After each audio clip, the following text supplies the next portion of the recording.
एक छोटे से गांव में एक बड़ा सबसे पुराना जंगल था। उस जंगल में जानवरों के अलावा कोई नहीं जाता था, क्योंकि जंगल रात में बहुत ही डरावना हो जाता था। गांव के लोग उस जंगल से दूर ही रहना पसंद करते थे। गांव में एक युवक नामक रामू रहता था। रामू की जन्मदिन आ रही थी और उसने निर्णय लिया कि उसकी पार्टी उस जंगल के नीचे ही होगी। लोग उसे समझा नहीं पा रहे थे, लेकिन रामू ने अपना फैसला बिल्कुल भी बदलने का इशारा नहीं किया। जन्मदिन के दिन रामू जंगल की ओर चला गया। वहां पर उसने एक बड़े पेड़ के नीचे सभी को मिलकर बुलाया। पेड़ के नीचे एक बड़ा टेबल रखा गया था, जिसमें उसकी पसंदीदा केक और खाने की चीजें रखी गई थीं। पार्टी के बीच में एक बुजुर्ग आदमी ने एक कहानी शुरू की। वह कहानी ऐसी थी कि सभी का ध्यान खींच लिया।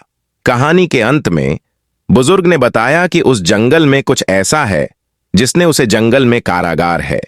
सब चौंक गए और रामू ने सोचा कि क्या यह सच हो सकता है? वह जंगल में क्या है जो उसे जंगल के अंदर बंद कर सकता है?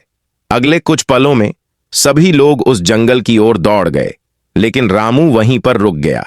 उसने देखा कि जंगल के अंदर एक रास्ता है जो उसे दूसरी दुनिया की ओर ले जा रहा है। रामू जानने के लिए उस रास्ते पर चला गया। रामू के चलते चलते वह अचानक एक बड़ी गुफा में पहुंच गया। गुफा के अंदर एक पुरानी किताब थी, जिसमें लिखा था, इस पुस्तक को छोड़ने से पहले सच्चाई को जान लो। रामू ने पुस्तक को खोला और पढ़ने लगा।